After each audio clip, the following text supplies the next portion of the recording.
All right. Welcome, everyone, to this week's edition of A Sip of Knowledge with Marty Duffy, Liz Rhoades, and Lou Bryson, plus special guest this week, Dave Broom, author of many books on whiskey and other spirits that I know Marty has a large stack of somewhere nearby. You may see that at some point. Real quick before I turn things over to your hosts, I'm Will Hookinga from Zavvy.co, and just wanted to point out a couple of ways you can interact with them throughout the live stream today. So to your right, you'll see a chat box. Feel free to let us know where you are tuning in from or any thoughts that pop in your mind throughout the presentation. Also, if you have a question for Dave or any of the hosts throughout the presentation, there's a little button at the bottom that says Ask a Question. So just click that, put your question in there, and we'll be keeping an eye on those to relay over to your hosts. Last but not least, feel free to invite your friends to join us. There's a share button at the top that makes that easy. But with that said, Marty, Liz, Lou, I will turn things over to you now. Well, thank you, Will. I'm Martin Duffy, former senior master of whiskey for Diageo, 14 glorious years, thank you.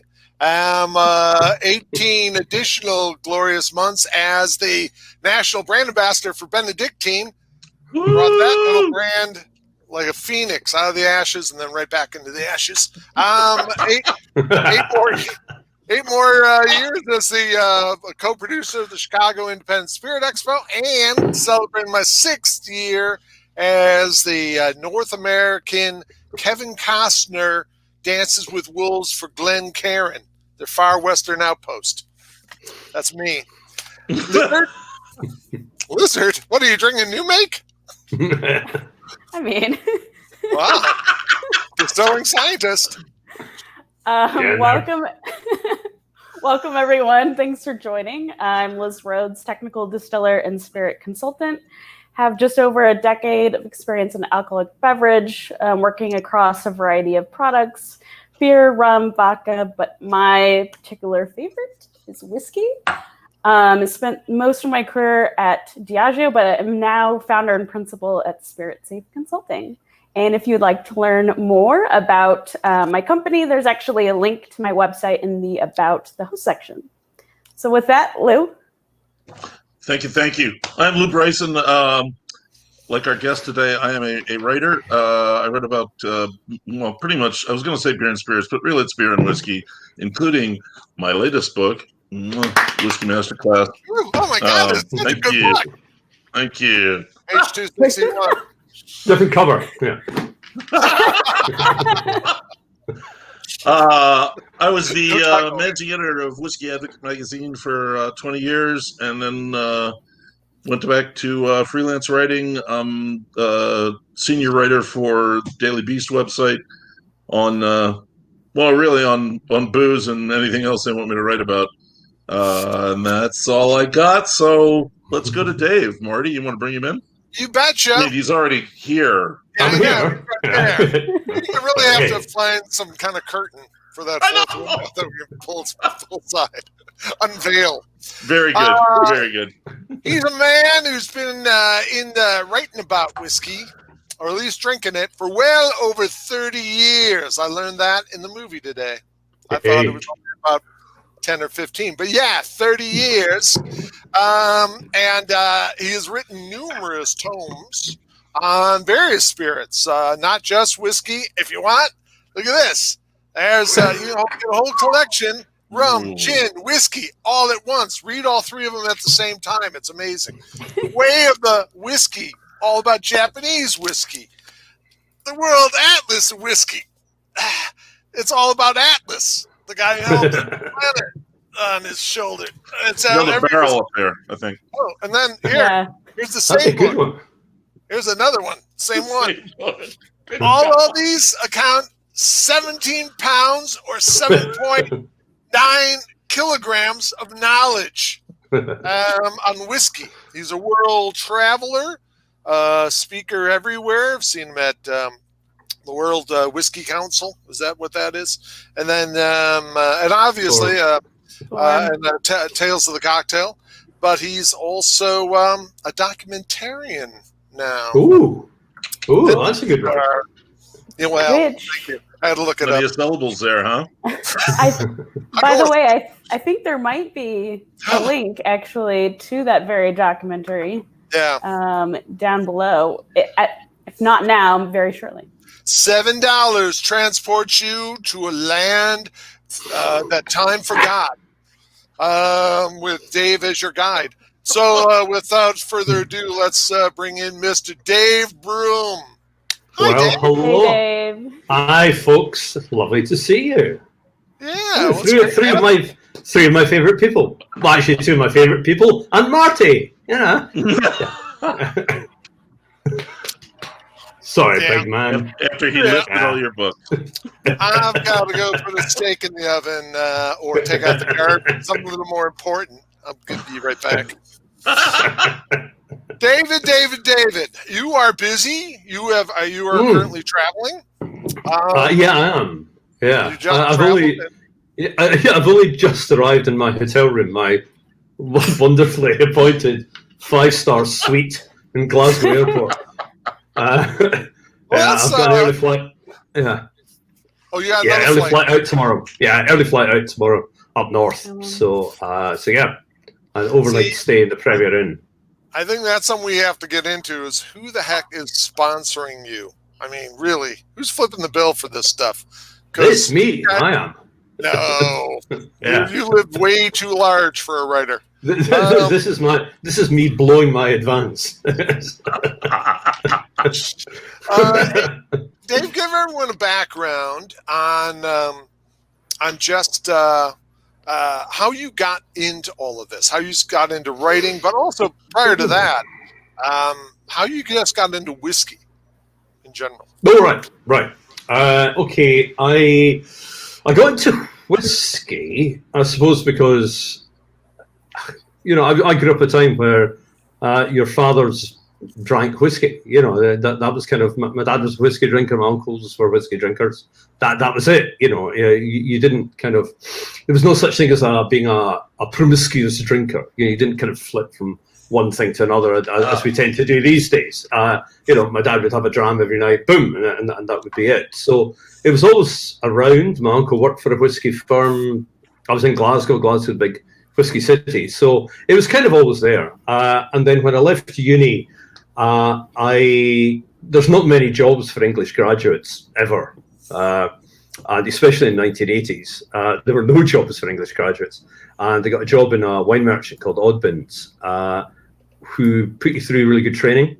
And a few years later, they began to sell whiskey, sell single malt, began to get interested in that. Began to write about music a bit. I always wanted to write, but didn't really know how to get into the whole thing. And then ran a pub for a year and finally got a job in a Drinks Trade Weekly and was features editor there for 7 years. And at that point began to really specialise in, I was writing about everything, but really became very interested in whiskey, in blends and in single malts, because that's when malts were really just beginning to take off. So I was right time, right place, to be perfectly honest. I went freelance just as Whiskey Magazine was starting up and blah, blah, blah. So yeah, I was lucky. About what time, what year would have this been? I started Off License News in 88. Yeah. I went freelance 95. And then, that's it, really. I've just been kind of, bumbling about ever since and just kind of working this world of high level bullshit, and I've worked with some amazing editors, including Mr. Bryson, undoubtedly the finest editor I've ever worked with. So, seriously, Lou is a master of the comma. He gets very annoyed Did you say master of the comma or the comma? Of the comma. The comma. Yeah. If you want to annoy Lou, you just put a comma in the wrong place. Oh my god! God, he gets angry. I think I'm one of those people, Lou. Yeah. I'm learning. I love my commas. If we can talk a little bit out of school here, Jim Murray drove me crazy with the commas. Just, we went on and on and on, but yeah. See, You know, my real specialty is hyphens, but you have not lost it, Lou. What about the Oxford comma? That's a thing. Absolute Oxford comma guy. Okay, good. What's an Oxford comma? Is it a really nice one? Where do I get one? I knew I had it here somewhere. What is there? What is this? Oxford comma. I have to get one of those. I have to get one of those. Yeah. So eventually, Dave, you ended up. I first met you. There was the early aughts. I want to say, and I think you had already been taking part in these for quite some time. Were the malt advocate courses? Oh yeah. Over at Diageo. So how did that happen? I mean, was it just they invited you, or you? Kind of. I'd been working for Whiskey Mag for a while, and Diageo started off this malt advocate course, which is an amazing training course. Very in depth, production led rather than marketing led. The best guys in the business teaching you about whiskey. It's still going. Every time I do it, I learn something new. And they were beginning to expand it. And my dear friend Charlie McLean was doing the kind of sensory side of it. And there were so many courses. They went, well, we need somebody else in. And they took a punt on me. That was thanks to Nick Morgan. And so I'm still been doing that as well since about 2000, I suppose. Jeez, it's a long time. Wow. I suppose half my life is the writing stuff, and now maybe a bit of film as well. The rest of it is this teaching, training, talking, that dreadful word consulting, all of that. Writing, you've got to spread yourself as widely as possible. It's pretty hard to make a living as a writer. And it's really good. It's really exciting. And it's getting out and meeting people and, having a laugh with them, teaching. It's great fun. Great fun. Well, for a lot of those folks out there who've never heard of it, the Malt Advocate course is something that Diageo does, and I'm not sure if they still do it at Royal Lochnagar. Yep. So it was a course mostly for industry. I went there when they were training the first Masters of Whisky, or Masters of Scotch at the time. And it's pretty intensive. It's a week long. And I know a lot of us were jet lagged. Poor Nick Morgan, after a steak dinner, they sat us around a fire and started telling us the true story of Johnny Walker, and we all just started dozing off because we're. But you would do that without jet lag, to be perfectly honest. If Nick was talking. No, I was really intrigued, and I really felt bad. Later on, I asked him if he could repeat it, and he seemed very hurt. I totally fell asleep during it. Understandably. But what I loved about it was when you were there, you challenged. If they said anything, it was kind of marketing speak. You would go, "Oh, Dave Harty, that's bullshit." And they all kind of look around, and stared at each other, and go, "Well, Dave, no, there's." I thought that was great. I mean, I actually had a lot of respect for the company that they brought you in as an advocate, or not an advocate, but also an adversary. Yeah, I mean, that was very much the point, that they wanted somebody independent to come in to be able to talk about the wider whiskey industry, because obviously they're within the Diageo bubble to some extent, and they love the whiskey they make, but there's kind of Diageo approach, whereas I was coming in and I could then go, well, actually, Glenmorangie's doing this and Macallan's doing this, and et cetera, et cetera. That's what makes it so fascinating, because the world of whiskey is changing so fast that now it's not just, Macallan and Glenfiddich and various other distillers are doing it. It's, well, this is what's happening in England, and this is what's happening in the States and Sweden, and you name it. So it's ever evolving. If it was just the same thing, if whiskey was still the same now as it was in the 1990s, I wouldn't be doing this gig. It'd be really boring. It's the fact that it's always moving, it's always changing. There's always challenges and opportunities and new amazing flavors. That's what keeps it fresh. Lewis, did you want to? Is it okay to jump on that? Yeah. Is that all right? Yeah. Okay, good. That was one of the things I wanted to ask you about. Because we, We are seeing an awful lot of change. I mean, not just within country categories, but I mean, whiskeys that are breaking out of that completely. You see American craft distillers making antique Irish mash bills. You see Dutch distillers making rye whiskey. Are we moving toward something where these delineations don't become as important anymore? Scots, Irish, Canadian. I hope not. I Okay. think the worst thing. I think the worst thing that could happen is this kind of international global whiskey. I think the important thing is. I don't mean a uniform whiskey. Oh right, yeah. No, I mean I don't see the problem. I mean, if you look back to Alfred Barnard, the first kind of great whiskey historian, if you look at the way that he was talking about distilleries in Scotland, they were all making pot still whiskey.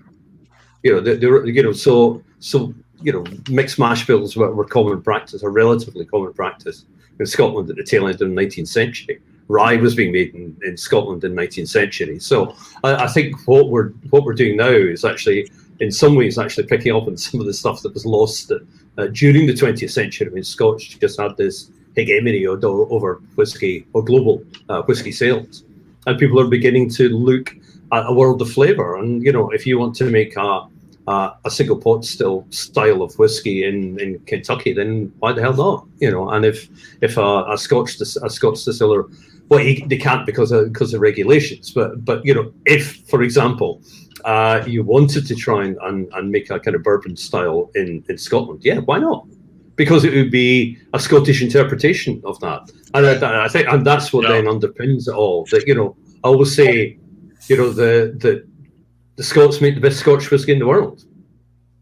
The English, the English are beginning to make the best English whiskey in the world, and that's really important. That sense of belonging, and that those little tweaks that help to define a style are beginning to evolve in all these new countries, and that's very, very exciting. Yeah.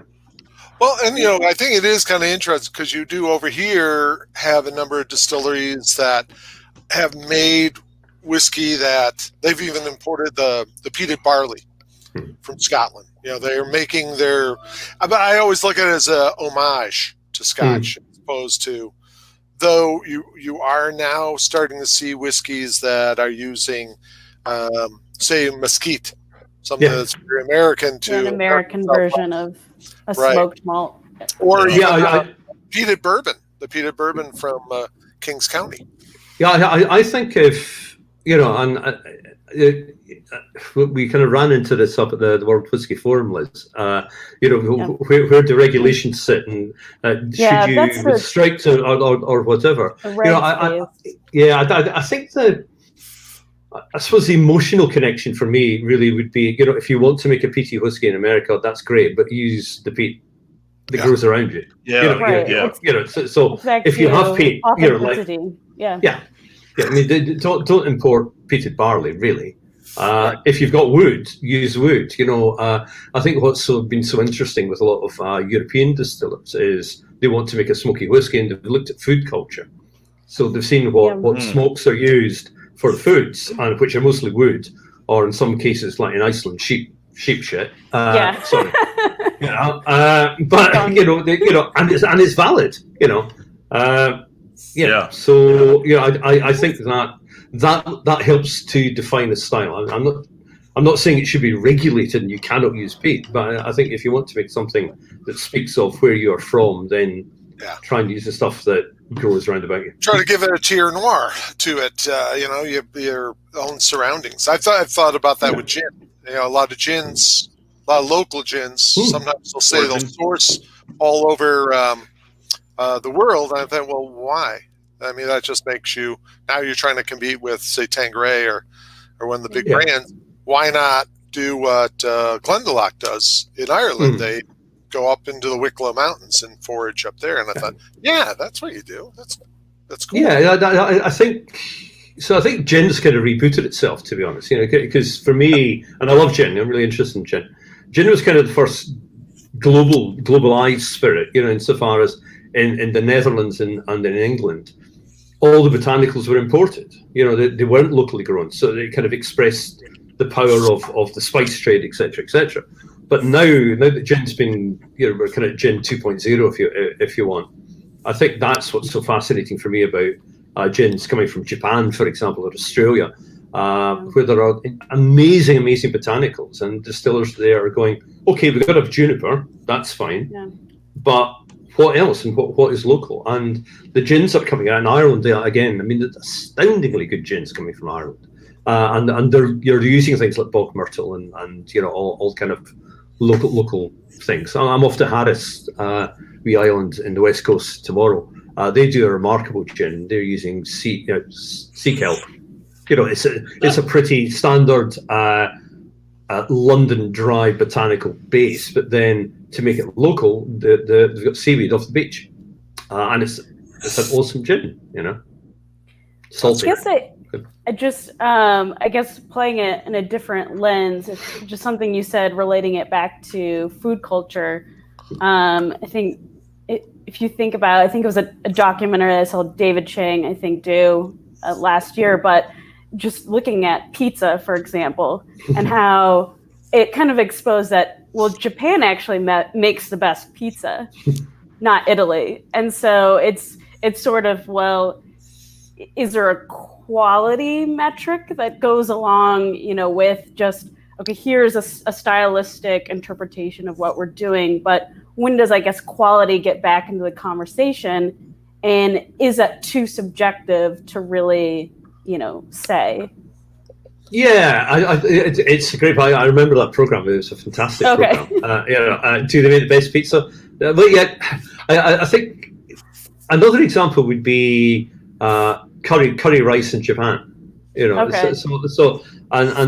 Or even pasta in Japan as well. But curry rice starts off in India, comes to Japan. It's still curry, but it's not like any other curry you've had in your life. But so they've kind of done something to make it appeal to the local palate.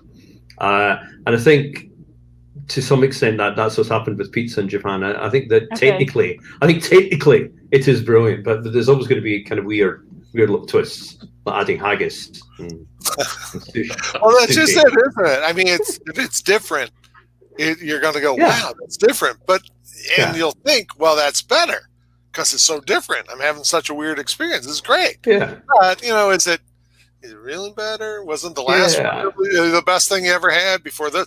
I mean, ask Jim Murray. How come this year's whiskey was better than last year's whiskey? What happened to last year's whiskey? I'm just saying.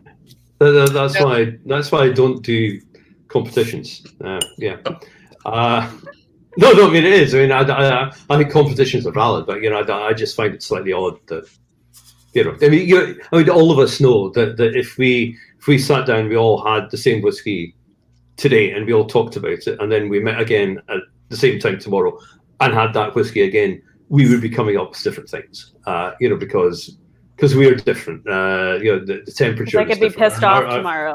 Yeah, exactly. Yeah. Well, I'm glad you're not pissed off now. But, it's all good now. So it's all that. But just kind of spiraling back to that. I think you always have to have a certain amount of flex in it. And I think that this might be answering your question, Liz. That just I think everybody knows how to make good whiskey now.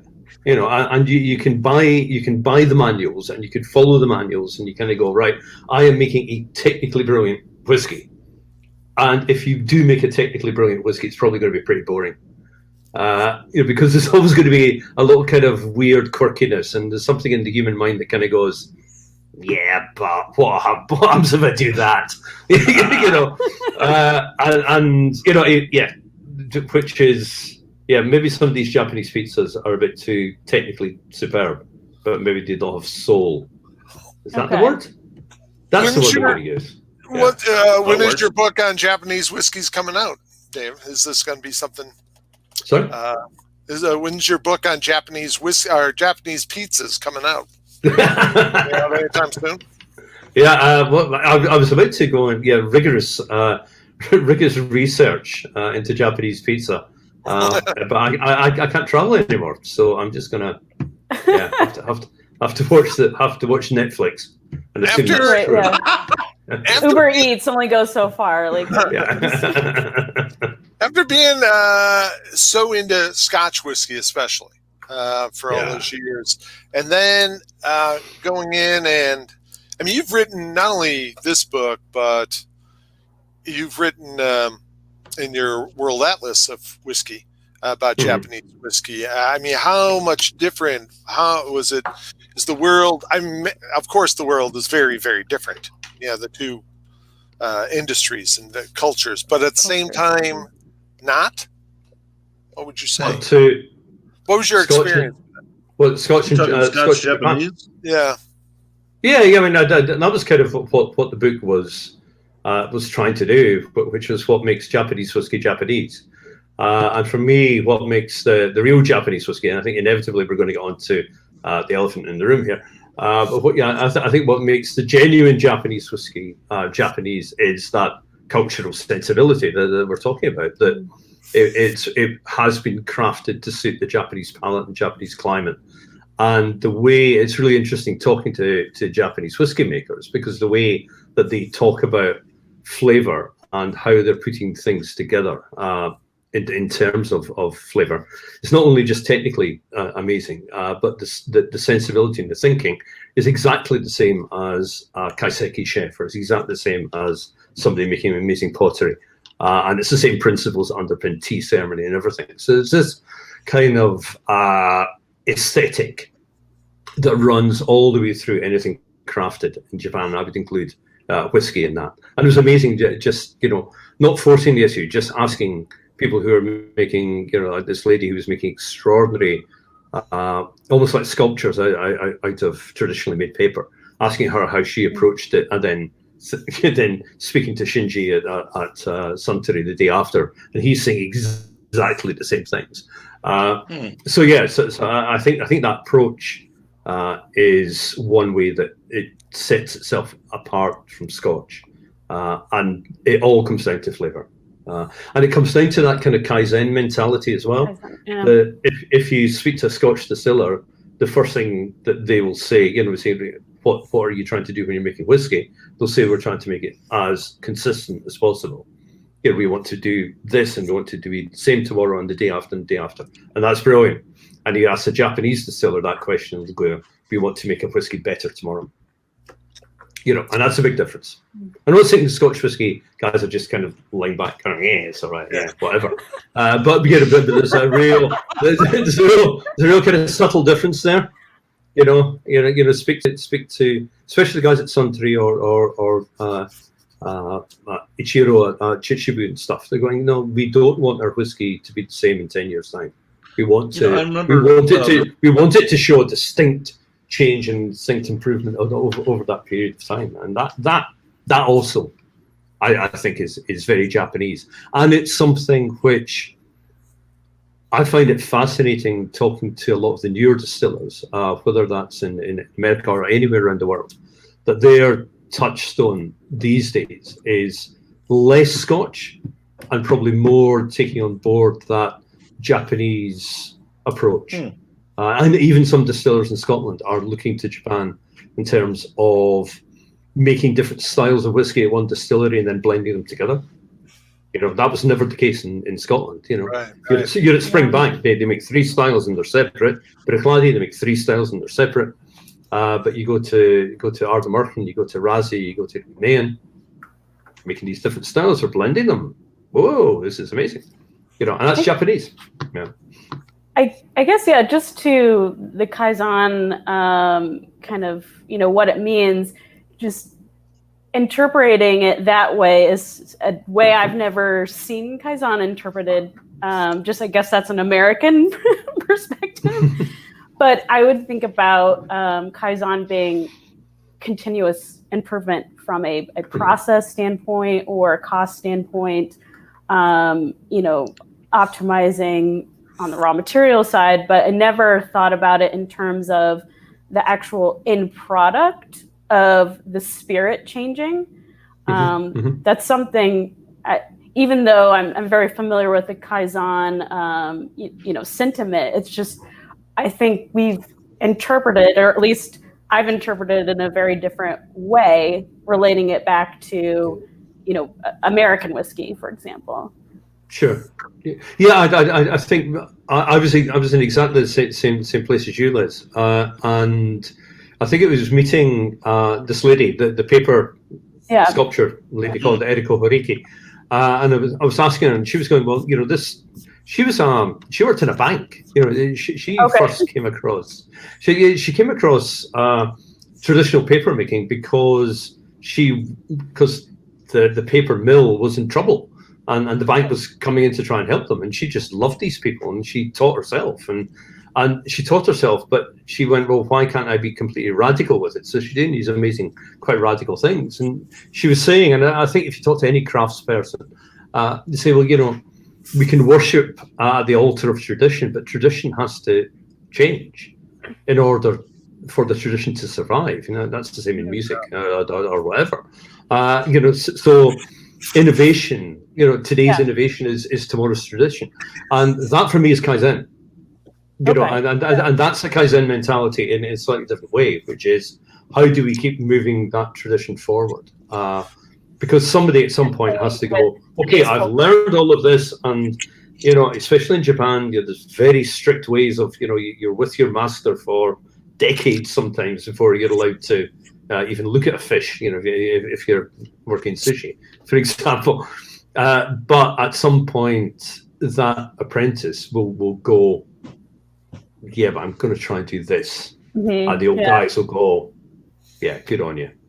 Because, 50 years ago, I did that. Yeah. It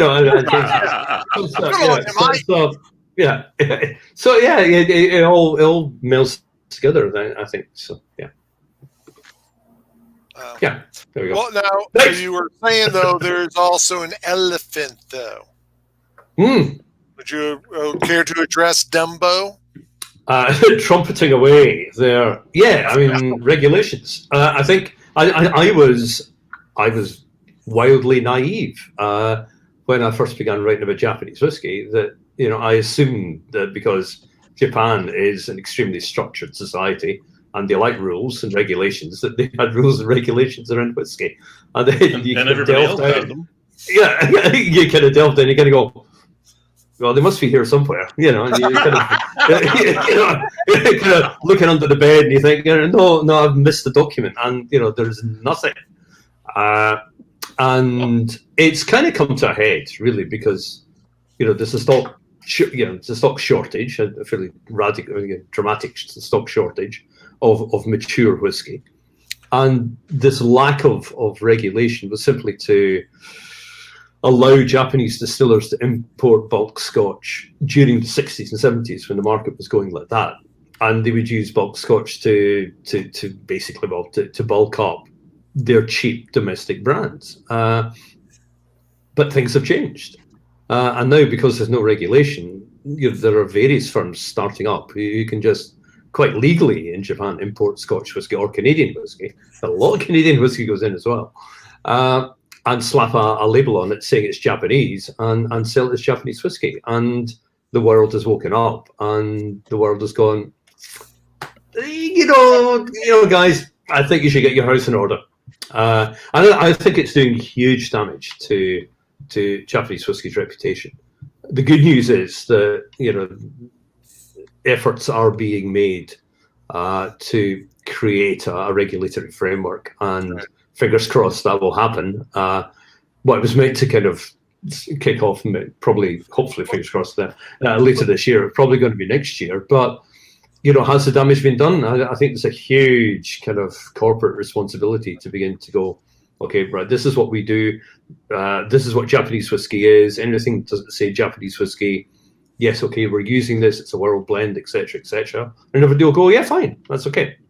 But at the moment, every Japanese whiskey is getting tarred with that brush, going, oh, I can taste the Scotch in that, even though it's 100% Japanese. But that's happened in almost every country. I mean, Japan's really the new kid on the block, even though it's been about 100 years. You had Ireland and obviously Scotland, the U.S. They've all gone through these growing pains where that, rules had to be set down because people were playing fast and loose with them, and in some cases that's actually being kind. They're basically ripping people off. So I mean, it's kind of. I mean, yeah, they're kind of catching up with the rest of the whiskey world. Yes. Yeah. I think they are, and I think it shows how important regulations are. You know, they are a good thing. We can fulminate about I really want that particular little tweak to take place, but they're there to protect the consumer, and they're there to protect the industry, and they are a good thing. So yeah, I really hope it gets sorted out. I really hope that shochu producers who are aging their rice shochu in barrels have the pride in their tradition of making shochu and saying this is an aged shochu and not rice whiskey. Damn it! Geneva distillers don't say this is Dutch whiskey with a few botanicals thrown in. They say it's Geneva, and I think shochu. Let's celebrate aged shochu and not kind of fool people. Now your other big love is also rum. Yeah. This guy is terrific. And they're all really heavy, Dave Schmear. Lifting Dave Schmear. Schmear. Yeah, I hate that cover. Yeah. You hate that cover? Yeah. I really hate that cover. Why? Oh, no, that's horrible.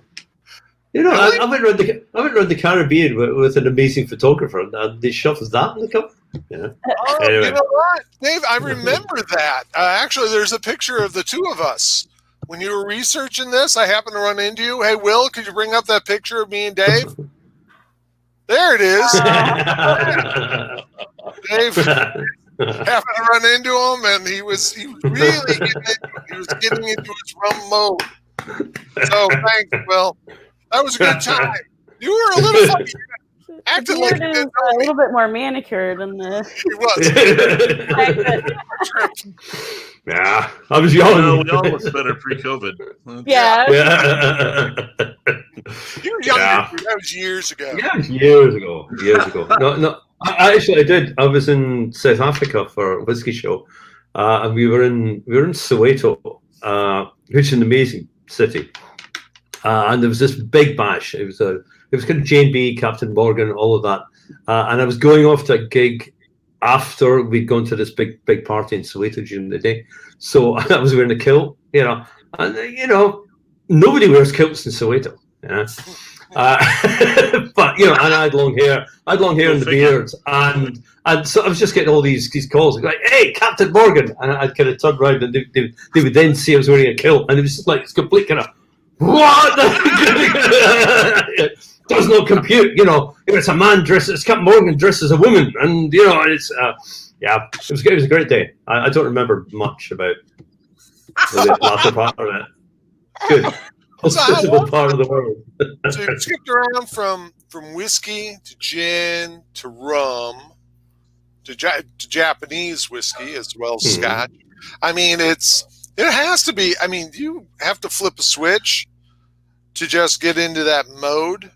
I mean, it just seems like the cultures would want to be very different. Yeah. So when you're writing about these, is this something you have to get into a mindset? Like an actor? Character? Yeah. I think, if it's just, because I've written about all these spirits ever since I began writing for Off License News. So I've always written about all these different things. But if it's a big project like Gin Book or the Rum Book, you have to kind of tune out the whiskey stuff and tune out the whiskey language. And begin and almost kind of recalibrate. You're kind of recalibrating your palate, especially with tasting. What is that flavor? And I think you begin to use the same words, especially with aged rum. You're using some of the same words as you are with Scotch. And you kind of, well, hang on, this is rum. So what makes this rum and not the flavors that you get in Scotch? And it takes a while just to kind of get your head around it again. You do have to immerse yourself almost literally. So, yeah, especially stuff like the manual, and just in rum. And I suppose the writing process. I don't know what it's like with you, Lou. Is that I begin to work and it's kind of there, kind of underneath my day-to-day other writing, which now no longer exists, kind of thing. And then it kind of becomes half and half, and then all of a sudden the day-to-day stuff disappears, and as the deadline looms, and you're kind of boom, and you're in that world, and you've kind of got to do that, and jumping between one and the other is kind of weird, but it also helps. Funny when you were saying that. I was going to say I don't really have a process, but that's pretty much exactly how it is. I never really thought about it as a process, but yeah. Well, we talked about this yesterday. Most of this is from Wikipedia. Panic. Yeah. A lot of this is just cut and paste. It's cut and paste from Wikipedia. Yeah, I stole it from everyone. Oh, he did it. I can attest to it. I'm on page 261. I stole that. I told you about that, Dave. Well, yeah, I'm surprised. I'm surprised it took him so long to get that in. Actually, that's. I said it earlier, but it was under my breath. Yeah. Hey, can we talk about your documentary? I just watched it this morning. Lou, did you get a chance to see it? I haven't had a chance to do anything today. I've been working on that pork. Yeah. See? TV dinner. Pork, Dave's documentary. Pork. Yeah, pork. I know which I'm. I don't know why we're still talking. I'm going to go check the pork. Gotta check the pork. It smells great, Lou. Yeah. I loved your documentary. I mean, thank you. Out there, if you check below, there's a link to the movie, The Amber Light, and it's a I don't want to call it a travelogue, but it just makes you want to be in Scotland right now. Cool. So much. Cool. I mean, Scotland's such a beautiful country. You capture a lot of that, but you also capture the culture, and it's not the usual kind of here's whiskey being made and close-ups of coals and pouring out of a barrel. It really is a lot of. I mean, you deal with the music and the influences and some of the past, and it's always good to visit Islay. That's really great stuff. Yeah, well, thank you. Yeah, and there's some great whiskey documentaries out there, but they all kind of, to some extent, do the same thing, which is this is how it's made and blah blah blah. And so we deliberately didn't want to do that. I also realized pretty quickly that if you do go down that production route, you've got to visit many distilleries to go. Yes, but they do it differently, and suddenly you're right into that world again. And it's a valid way to make a film. It's a valid way to write books, and I do it, and everybody kind of does it. But with the film, what we wanted to do is talk about how whiskey has influenced Scottish culture, or how Scottish culture has influenced whiskey. That how it's part and parcel of who we are to be Scottish. And it was great, and it was a really nice way of doing it. So in some ways, a slightly similar approach to the Japanese book, but with more music. And it was great talking to musicians and writers and getting their take on whiskey in Scotland and traveling around, and still like a lot of fun making it. Yeah, and it's still managing to, I think, tell the history of whiskey without kind of beating you over the head with it. It was good fun to make, and the soundtrack's great. It is. Yeah. That last song. What's that last song about orange juice? Oh yeah, Code 11 on the orange juice. Yeah. It's I couldn't. I usually kind of turn movies off when the credits start rolling. Though I was looking for my name, didn't see it among the donors. I'm pretty sure I donated. Didn't see my name. No, that's all right, Dave. I'll take it up with the production team. Yeah. Just send my check back. That's all. I just digging in a little bit, and I think I had some, questions, I guess, just back to relating it, seeing the documentary. And I think what I wanted to ask was, what was sort of the most exciting discovery for you when doing the documentary? But in turn, that I kind of had some follow-up questions for you as well. But I don't know if you want to.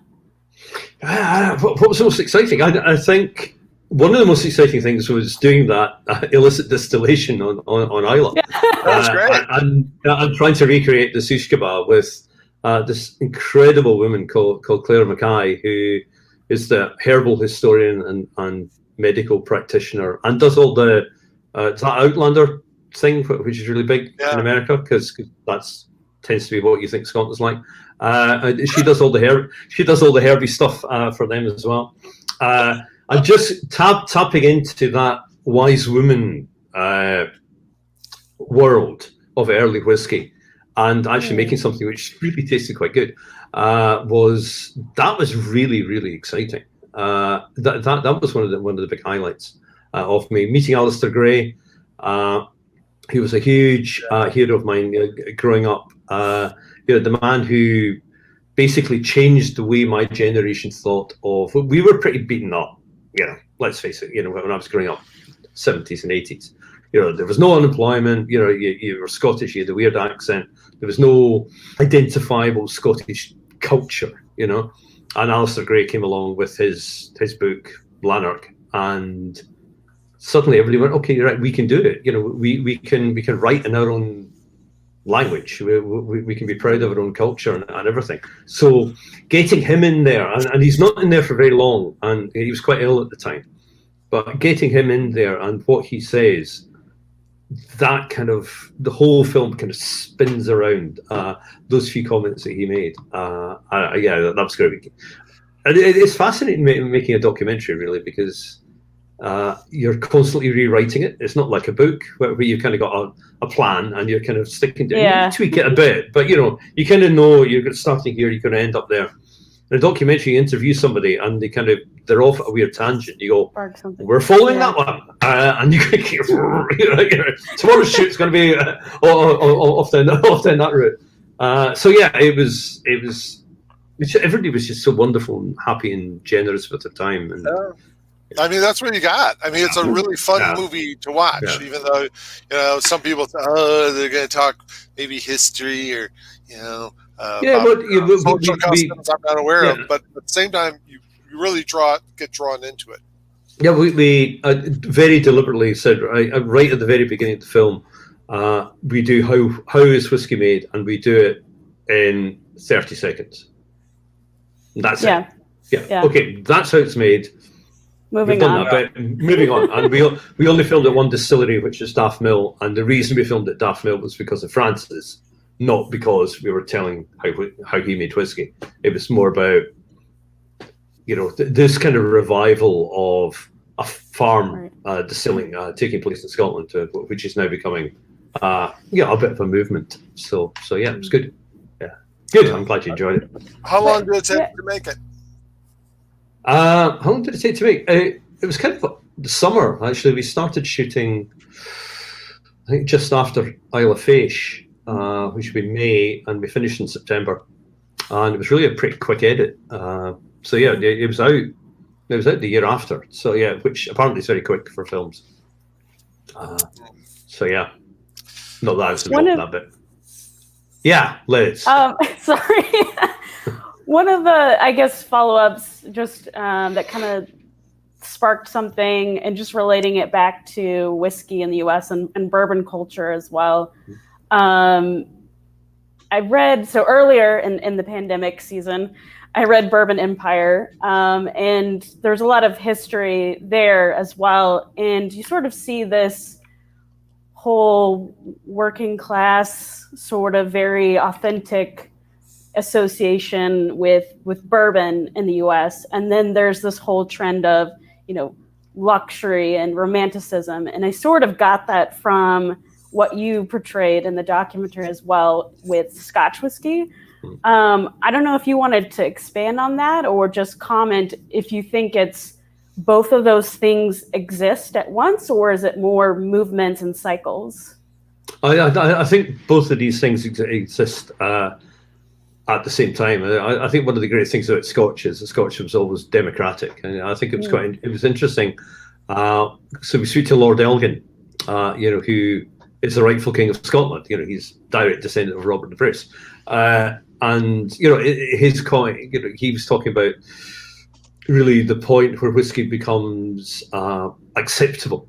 So it was kind of a working class drink, and then it kind of became acceptable, and gentlemen would drink it. There wouldn't be a bottle on the table, but gentlemen would drink it. Etc. But at the same time, people would be drinking, and it was men who would be drinking it in pubs. And if you go into a great pub like the Pot Still, we spoke with Big Frank in Glasgow, not far away from here, you'll have a High Court judge standing next to a builder, and they'll both be talking about whiskey. And I think that's one of the great things about. I think it's one of the great things about whiskey, and I think it has been one of the great things about Scotch whiskey is that it can appeal to a wide range of people. My worry is that distillers, in their lust to try and tap into the new luxury market and private client business and everything, kind of begin to forget that. And I think some might be said to be guilty of that because it's a very interesting market, but you can't lose that.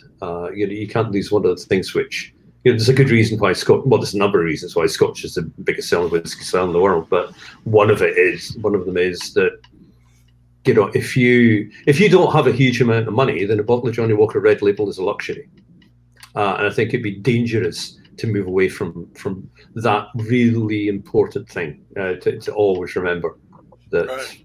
Yeah. They used to say in India, a house is not a home without a bottle of Johnnie Walker Black.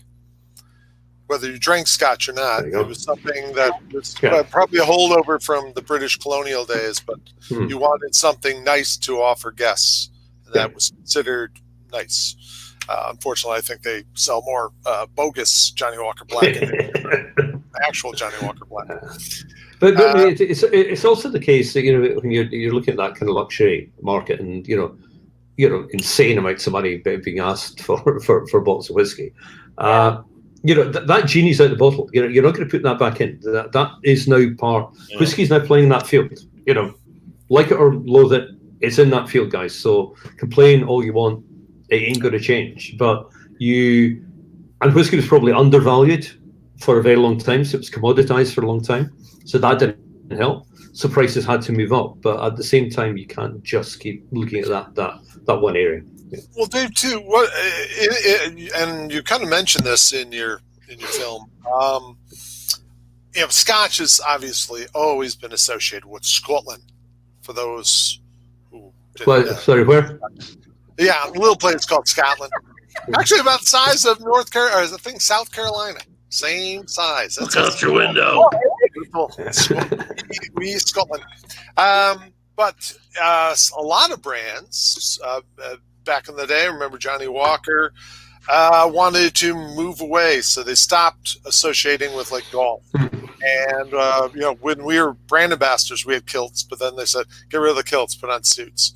Now we had Dewar's took off the Piper off their label because that was old and stodgy and Scottish. They wanted to be a global brand, not a Scottish brand. To the point where I had people asking me, "Oh, I thought Johnnie Walker was an American whiskey," and go, "Oh wow, it's called Scotch." They go, "Yeah, is that an American word?" Yeah, it could be. It is now. Scotch tape.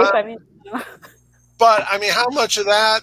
Do you see being detrimental to Scotland? Going back to Lou's point about being this big, I don't know, just a global whiskey. Yeah, it's a great question, and it's one that I kind of mulled over when I've seen the film. That for so many reasons, prohibition, Irish independence, etc. Scotch was the last man standing in terms of whiskey by the 1930s. So it kind of had to feel to itself, and it began to establish itself as a global spirit. And because it's a global spirit, you have to then sell it through a shorthand, so identifiable signs to say this is Scottish, etc., etc. And the further down that route you go to becoming a globally recognized brand, I think the more those ties to the place of origin become strained and perhaps fractured completely. So you're now this thing called Johnnie Walker or whatever. And I think that's very much where blends have kind of become this international kind of amorphous, stateless kind of drink, amazing drinks, but they have this lack of a sense of place. And I think what has been fascinating, I think single malt has it. I think that's one reason people are beginning to drink single malt, is because single malt goes, right, we are made at this distillery, this place on earth, nobody else is going to be doing this, boom, this is what we stand for. And blends are kind of left kind of floating around a little bit. I think one of the really fascinating initiatives that has taken place in the past couple of years, and you seem to always be talking about Diageo here, is the beginning of that development of the Johnnie Walker home in Edinburgh. Home thing, on Princes Street, overlooking the castle, 5 floors of whiskey extravaganza, bars, etc., etc. And that is them going, yeah, okay, this is part of it. We have to reclaim our heritage, and that is really exciting. I think that's important. I think it's more difficult for blends, but I think it's. I take your point, and I agree with your point. I think things are maybe beginning to change. Also, another thing you bring up in the film that I've always thought of too, and actually it's what drew me to Scotch. I was a bourbon drinker in my youth when I was like 5, 6. But then it was when I started drinking whiskey, and you wonder where a lot of those flavors come from. Lou, you and John Hansel put together a round table years ago for the Whiskey Advocate. And you had George Grant and Willie Tate, John Glazer, a bunch of these. And the question came up, why does a whiskey, why does a single malt take on a ocean quality if it's not made by the ocean? Or, what gives it that maritime character, blah, blah, blah. And no one gave the exact same answer. No one knew. There was this weird mystery to it. And I totally agree. I just thought that's the thing about Scotch. First time I ever had Talisker on Skye, I just had this epiphany. I go, oh my God, this tastes like the Isle of Skye. It's so weird. But why does it taste like the Isle of Skye? I have no idea. And Isle of Skye, it's very dry. Yeah, you got to stop sitting down on all fours and licking the ground. I was with the sheep. I was only sheep. I was in my sheep. You don't have to eat the paint, No, you're right. But that is one of the great mysteries of it, and that's salt. I feel that saltiness. I think it came up the other day. The side issue of that is quite interesting. That and I think you've had this as well, Lou, over the years. People go, why are you saying it's salty? I've done the analysis. There's no sodium chloride in that whiskey. Okay, right. They're not throwing lumps of steak into Mortlach, but it tastes meaty, kind of thing. But now you begin, and I'm finding myself doing it. You're saying, well, actually, instead of saying salty, for it just annoys people. Why do we say mineral? What is mineralic quality? And everybody's go, oh yes, mineral. We understand that. It's kind of become an accepted word in whiskey. And at the same time, wine writers who have been using mineral for a long time are getting kicked for, you can't get minerals in grapes. Are now beginning to go, well, this wine is really quite salty. So it's going to flip completely. But I was at Ardnamurchan the other week. Their first whiskey is coming out next month. No, this month. Is it September? No, it's not. Anyway, it's coming out in September. Anyway, it's coming out, and it's fantastic. And they're wanting to make a kind of West Coast whiskey. So doing peated stuff, doing unpeated stuff, etc., etc. And one of the things that Alex Bruce is wanting in the whiskey is this kind of marine, salty thing. But the new make is not salty in any way whatsoever. But we opened the cask kind of at random and tasted it, and it was salty. And it was like, oh my God, where's that come from? And they're right by Sea Loch.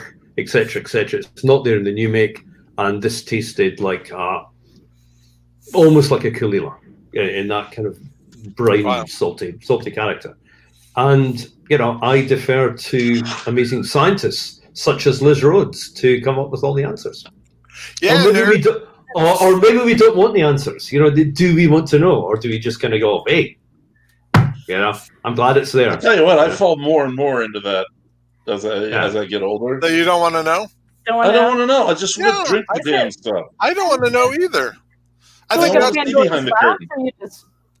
That's why I don't like about all these, especially the regular Joe out there, who's become a whiskey enthusiast, and that's great. Love the whiskey, but when they start coming up and asking for, hey, do you know the chemical breakdown, or was that a 2-row or 4-row barley? And it's like, dude, sit back. The whiskey's in the glass. Drink it, unless your job is to, dissect that. Give them my number, and then we can go in the corner. Liz, some of these people, I don't think you want me giving them your number. That's true. Very true. Oh my God! Yeah, Marty. No, I was saying, I give a talk to some. Oh God, I'm going to talk about Diageo again. I was giving a talk to some Diageo brand ambassadors last year. And Mortlach is suddenly becoming a big thing, and blah blah blah. Deservedly, great whiskey, and the new ones are very good.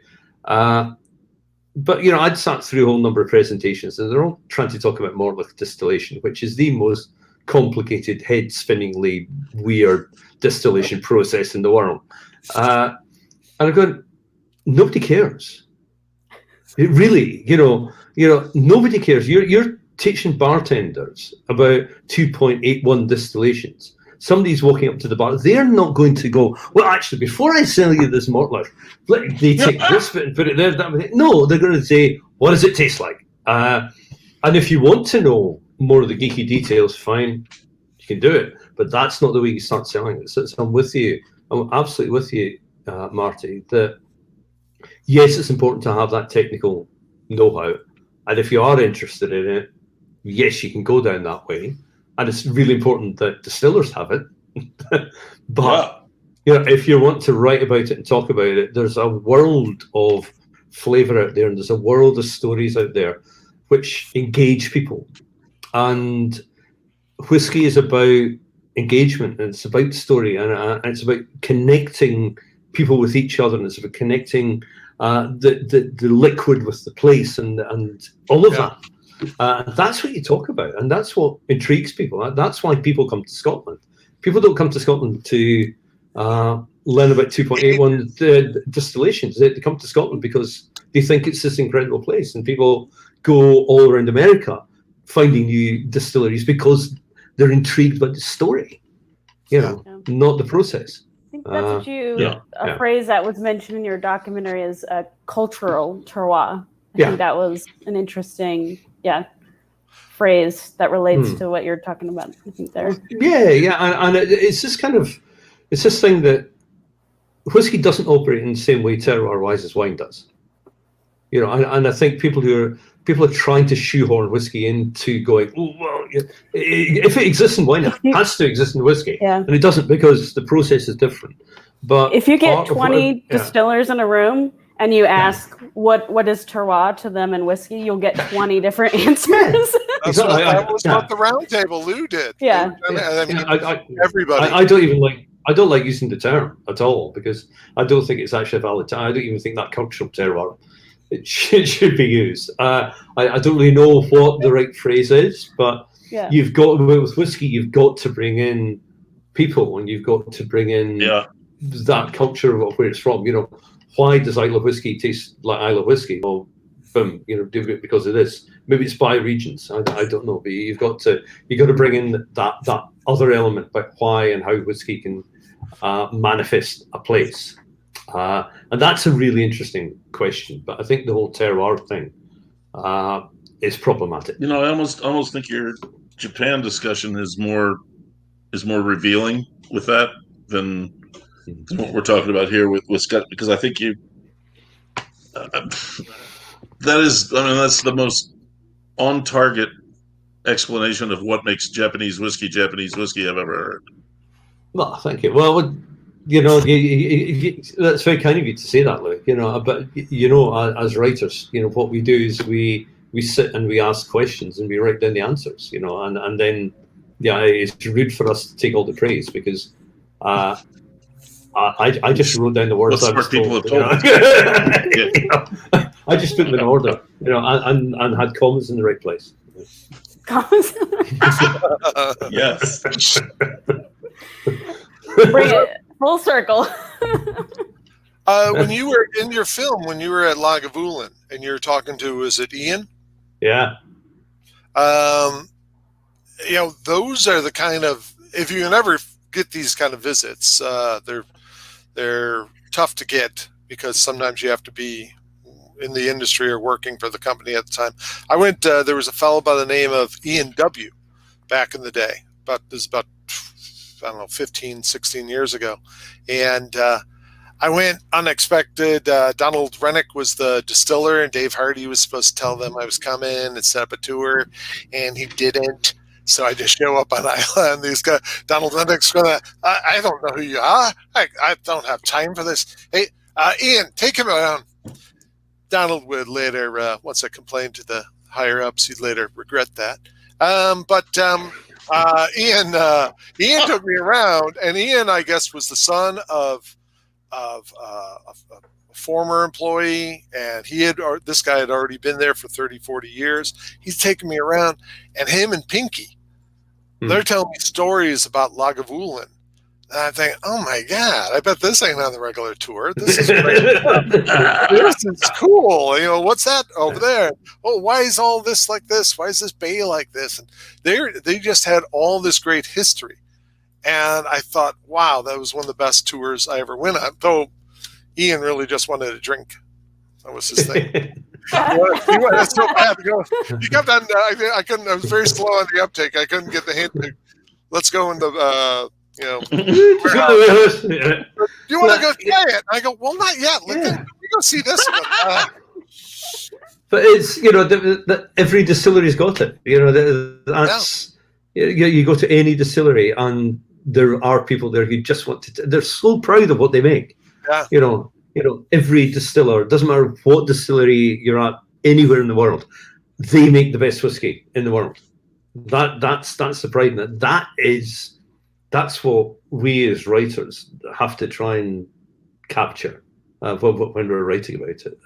That sense of pride in it. It's really, really exciting.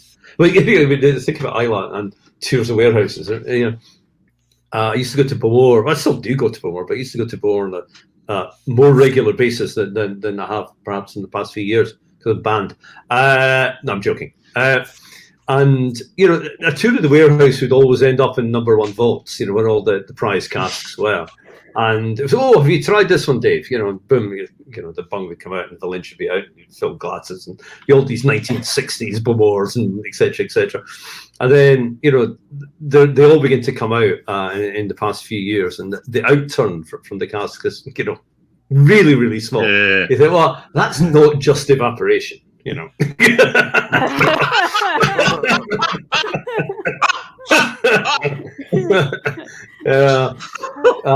don't know what happened. The Angels really just like really.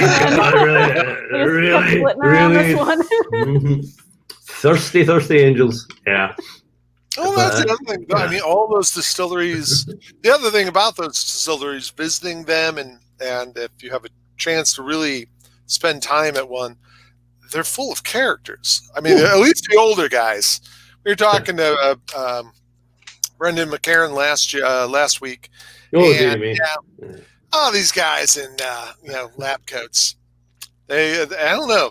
Actually, Brendan was a great character, but these guys, the old timers who grew up in those distilleries, are just a hoot to talk to. But Richard Patterson's a character. Bill Lumsden's a character. Brendan's a character. Whiskey just produces remarkable people. Sarah Burgess at Macallan. What a character she is. Maureen Robinson. It's something happens when you work in the world of whiskey. Yeah, it's full of nice people who want to tell you stories. Yeah. It really is. Yeah. It's a dream to, yeah. Oh, I'm sorry, Liz. I forgot. Liz wears lab coats. I wasn't besmirching lab coat wearers. It sounded that way. Like you did. Maybe I was. All right. I'll just kind of come out and say, yeah. I was wondering how long it was going to take Liz to actually, anyway, yeah. Yeah, but Liz. She never forgets. No, lab coat wearers very rarely do. That's the weird thing about them. I've written it down in my lab notebook, so it's there forever.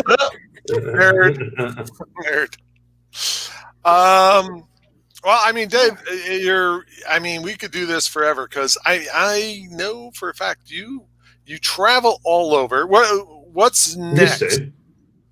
I used to travel all over. Well, you're still trying to do. You're still traveling, even amongst all this. The rest of us. Yeah. I'm kind of working the Scottish. The Scottish equivalent of the Japanese book, which is, but it's looking at, it's kind of tapping into a lot of what we've been talking about actually, which is community in place, and how, and it's only I've just kind of done two and a bit trips, the third trip, and it's just struck me that most of the interesting stuff happening in Scotch whisky is happening on the coast. It's a really exciting thing happening in coastal distilleries and small distilleries. So it's kind of a look at where whiskies come from, but also a lot of the new innovations that are taking place in terms of barley, links getting re-established between. Well, you get this, and again, it is what we were talking about at the forum, Liz. Whiskey being an agricultural product rather than an industrial one. And I think that is perhaps the biggest shift that's taking place in Scotch, or that area that's beginning to open up within Scotch is absolutely fascinating. So yeah, that's kind of what I'm working on at the moment. And some ideas which are beginning to bubble under about taking the documentary, the Amber Light idea, but then adapting it for television.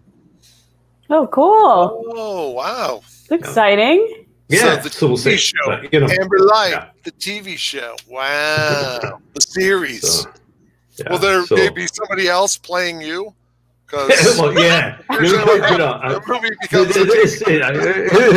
Who's this old grey-haired man with an incomprehensible accent? It's going to have to be subtitled. So it'll be like The Office. We'll get Steve Carell to do the American with a beard. So I mean, closing. What actually with all the new? I'm always surprised just how many in the last 10 years. Distilleries have opened up over in Scotland. What do you see any that you're really anxious to see what comes out of? I'm hugely excited about, so just in the past couple of weeks I've been up to see Knocknain, which is on the west coast, Ardnamurchan, which I mentioned, Rhoades. All their whiskies will be coming out over the next few months. I'm off to Harris tomorrow. Their new whiskey is about to come out as well. There's some really, really great whiskies coming out of Scotland, and some really great thinking behind the whiskies as well. That's what's most exciting about it. But there's great, as I said earlier, there's great whiskies coming out from absolutely everywhere in the world. I tasted some extraordinary stuff from Adelaide Hills Distillery, who were using. Sasha, who's the distiller there, asked the question that if Australia had invented whiskey, what grains would it have used? So added wattle seed to the mash bill, added weeping grass to the mash bill to go, right, okay, here's native grains. Let's have a look at that. And the results are really quite extraordinary. So all this amazing stuff is happening around the world. It's a glorious time. Glorious time. Oh, that's man. Well, see, and that's beautiful. And look at all the great places. Ramsey, I see some of their pictures on LinkedIn. That's gorgeous. Yeah. That's just a gorgeous area. Oh, and where Rhoades? Yeah. Yeah, amazing distillery, amazing island, and I think one of the most exciting things about it for me is visiting, especially these kind of coastal ones and the west coast ones. These are small, they're isolated communities, no employment, young people leaving, wanting to stay but leaving. Distillery arrives and suddenly you've got 20 jobs, 20 local, 20 local people, young people now staying. Torvig on Skye, another great example. None of these guys were distillers. They're working in Tesco and supermarkets. They're working on the Calmac ferry, but they wanted to stay where they grew up. So you got this young distilling team learning how to become distillers and making really radical whiskies. I mean, some amazing stuff will be coming out of Torvig because every year they're allowing the young distillers a month to make whatever whiskey they want. Wow. Whatever roast of barley they want, whatever yeast they want, they can be guided. It has to fall within Scotch whisky regulations, but boom, Right. There you go. You're running the plant. Let's see. Wow. Let's see what it can make. And wow, that is amazing thinking. So yeah, that's why. Yeah, that's why I'm excited. Wow. That's great stuff. That's a beautiful thing about the wonderful world of whiskey, man. So much Sure is, Marty. Gee whiz, Mr. Broom. It's been great having you here.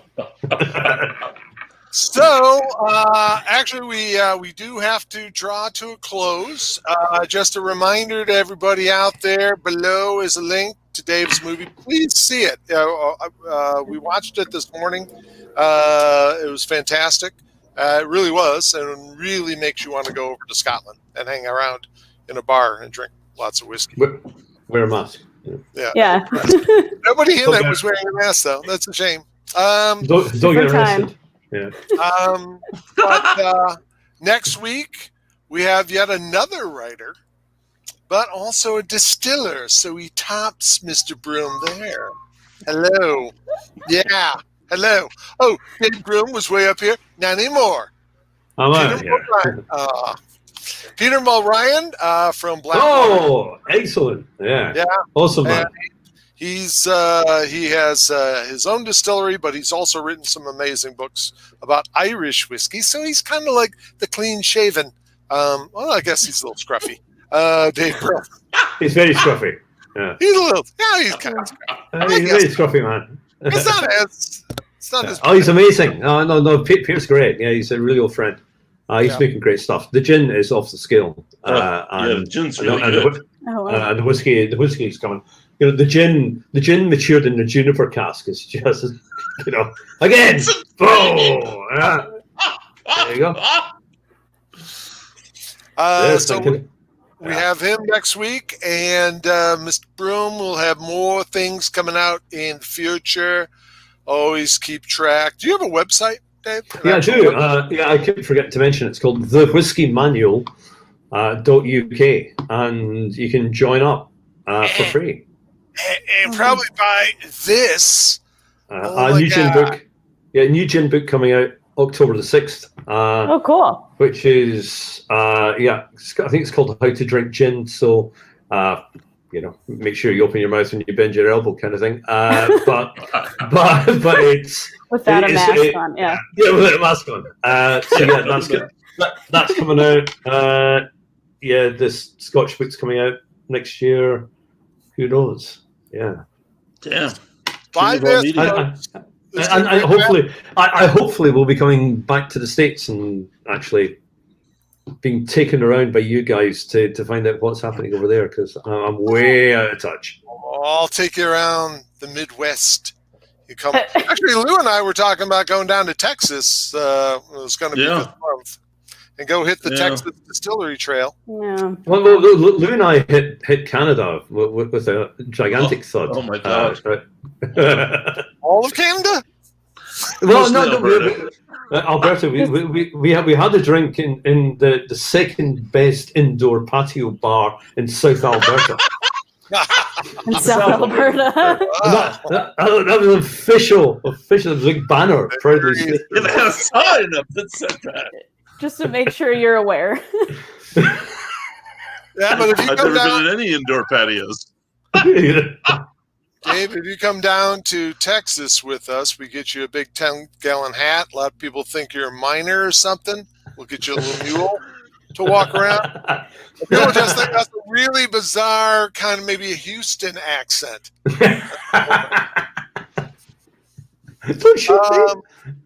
But thank you, Dave. This is great. It's so good to see you. We haven't seen you a dog's age. Thanks, It's been Dave. wonderful to see you. Thank you for bringing sanity to the whole thing, Liz. Lou. Thanks for running for the airport. Yeah. Oh, yeah. No, that's all right. I needed the exercise. It was fine. No, it's been a treat. Thank you so much for having me on. No, it was great. Well, we should have you back on if we're still around next year. Yeah. Yeah. Who knows? Yeah, who knows?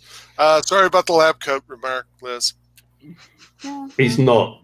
Yeah. Just remember it. All right, kiddies. Well, Thanks, cheers, everybody. guys. See you next Bye. week. Here's Ryan. All right. Bye. Bye-bye. Bye.